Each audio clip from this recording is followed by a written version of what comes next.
آپ صلی اللہ علیہ وسلم کی احادیث آتی ہیں جس کا مفہوم آتا ہے کہ آپ نے فرمایا تھا کہ ایک وقت آئے گا کہ مسلمان امت کے اوپر جو دوسری نان مسلم قومیں ہوں گی وہ فیسٹ کریں گی، بالکل جیسے ایک بڑے کھانے کی پلیٹ کے اندر سب مل کر کھانا کھاتے ہیں اور دوسرے کو بلاتے ہیں.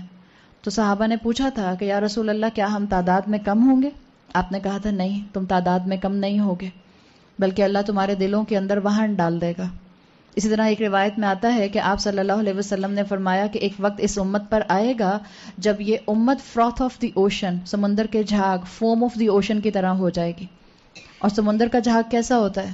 جہاں ٹائیڈ لے کر جاتی ہے وہ وہیں چلا جاتا ہے. سمندر کے جھاگ میں، اس فوم میں، اس فروتھ میں کوئی سبسٹنس، کوئی ویٹ نہیں ہوتا، وہ موو کرتا ہے جہاں اس کو پانی لے کر جاتا ہے، اور پانی کے ساتھ ساتھ ہوا کے ساتھ ساتھ یہ جھاگ موو کرتا ہے. آپ نے فرمایا تھا کہ میری امت کا حال بھی یہی ہو جائے گا. اور پھر آپ نے وجہ بتائی کہ ایک وجہ کیا ہوگی کہ اللہ تمہارے دشمنوں کے دلوں سے تمہارا خوف نکال دے گا اور تمہارے دلوں میں وہن ڈال دے گا. تو صحابہ نے پوچھا تھا یا رسول اللہ وہن کیا ہوتا ہے؟ آپ نے فرمایا تھا حب الدنیا و کراہیت الموت، دنیا کی محبت اور موت سے کراہیت، دنیا ہی میں غرق ہو کے رہ جانا اور موت کی کوئی تیاری نہ کرنا. جبکہ مجھے اور آپ کو فروتھ آف دی اوشن بننے کے لیے اس دنیا میں نہیں بھیجا گیا، مجھے اور آپ کو اس دنیا میں بھیجا گیا ہے وَجَعَلْنَاكُمْ أُمَّةً وَسَطًا. آپ کو اور مجھے تو ایک بڑی ہیوی رسپانسبلٹی کے ساتھ بھیجا گیا تھا کہ میں نے اور آپ نے خود بھی سیدھا رہنا ہے، خود بھی دین پر قائم رہنا ہے اور اوروں کو اس دین کے اوپر لے کر آنا ہے. لیکن آپ نے اور میں نے وہ مثال اپنے اوپر فٹ نہیں کی، وہ ذمہ داری اپنے کندھوں پر نہیں اٹھائی. ہم نے کہا مولوی کر لے گا، مسجد کا امام کر لے گا، درس دینے والی خاتون کر لیں گی، فلاں شیخ کر لے گا، فلاں مفتی کر لے گا، فلاں اسکالر کر لے گا، فلاں مسلمان ملک کر لے گا. اور ہم نے اپنے آپ کو بہت خاموشی سے ایک سائڈ پہ کر لیا. سورہ ابراہیم کے اندر جو مومن کی مثال آتی ہے، بلیور کی، وہ فروتھ آف دی اوشن کی مثال نہیں آتی ہے، وہ آتی ہے ایک مضبوط تناور درخت، کھجور کا درخت، اصلها ثابت وفرعها فی السماء، جس کی فاؤنڈیشن مضبوط ہوتی ہے اور جس کی برانچز آسمان تک جاتی ہیں. یہ ہوتا ہے مومن. مومن کا فرم گراؤنڈ کیسے بنتا ہے؟ مومن اتنا فرم کیسے ہوتا ہے؟ وہ مومن جو قرآن کو تھام لیتا ہے. قرآن کی صفت یاد کر لیجئے، وَلَمْ يَجْعَلْ لَهُ عِوَجًا، اس میں عوج نہیں ہے. تو جو اس کو تھامے گا اس کی زندگی بھی بیلنس پر آنا شروع کر دے گی. قیمًا، جو قرآن کو تھام لے گا اس کی زندگی میں بیلنس آنا شروع ہو جائے گا. اس چیز کی یہاں ضرورت ہے.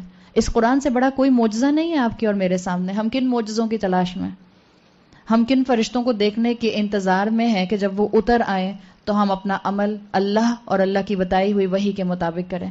اللہ تعالیٰ نے یہ صفت یہاں بیان جو کی ہے یہ اس لیے کی ہے کہ امت کو بار بار اپنی آئیڈینٹی یاد رکھنی ہوگی.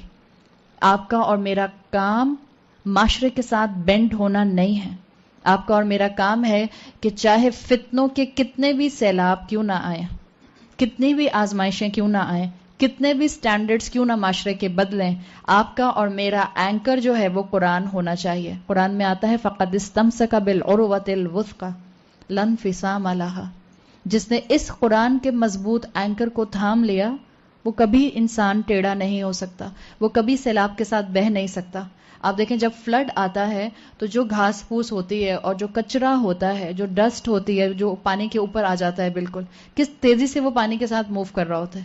اور اسی سیلاب کے اندر ایک تناور، ایک بڑی بارک کا درخت جو ہوتا ہے وہ کیسے فرملی کھڑا رہتا ہے. آج ہمارے چاروں طرف مختلف فتنوں کے سیلاب ہیں، مختلف آزمائشوں کے فلڈز ہیں. کون ان آزمائشوں کے اندر، ان آزمائشوں کے ساتھ بہہ نہیں جائے گا؟ وہ جو قرآن کو تھام لے گا، وہ جو قرآن کو اہمیت دے گا. اور یہ واحد سہارا ہے. اور یاد رکھیں جب آزمائش میں، جب سیلاب میں آپ قرآن کو تھامنے کی کوشش کریں گی، میں نے آپ کو مثال جو دی ہے وہ فلڈ کی دی ہے. فلڈ امیجن کریں کہ آپ اس پانی میں سیلاب کے بہہ رہی ہوں اور درمیان میں آپ کو ایک بہت مضبوط درخت مل جائے اور آپ اس درخت کو پکڑ لیں، تو کیا آپ کو پریشر فیل ہوگا؟ پانی کا پریشر تو فیل ہوگا، نو ڈاؤٹ کہ پریشر فیل نہ ہو.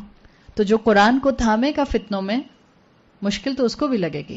ایسا نہیں ہو سکتا ہم کہیں کہ ہاں بھائی ہمیں تو کوئی مشکل ہی نہیں ہوتی. اب ہم سب جیسے یہاں بیٹھے، ہم لوگ آپ کو باہر والے دیکھیں جو قرآن کی کلاسز میں نہیں آتے، وہ کہیں بہن آپ تو نیک ہی اتنی ہے، آپ کو تو نیند بھی نہیں آتی ہوگی، آپ تو پوری رات ہی جاگتی رہتی ہوں گی، آپ کو تو بھوک بھی نہیں لگتی ہوگی. آپ کو تو تھکن بھی محسوس نہیں ہوتی ہوگی. جی نہیں، ہمیں بھی بھوک لگتی ہے، ہمیں بھی پیاس لگتی ہے، ہمیں بھی تھکن ہوتی ہے، ہمیں بھی نیند آتی ہے. تو جو آزمائشوں میں قرآن کو تھامے گا، ہاں اس کو پریشر فیل ہوگا، لیکن یاد رکھیں سورہ کہف کی تھیم کہ جو اللہ کی طرف پناہ لینے کے لیے آئے گا کیا ہوگا؟ اللہ اس کو پناہ دے گا، اللہ اس کو پروٹیکٹ کرے گا. یہی میرے اور آپ کے سروائیول کا واحد سہارا ہے کہ ہم قرآن کو تھام لیں اور ہم ان آزمائشوں کے اندر جو ہے وہ اپنے آپ کو بالکل دوبارہ سے ری ڈیفائن کریں کہ ہم نے کس طرح سے ایک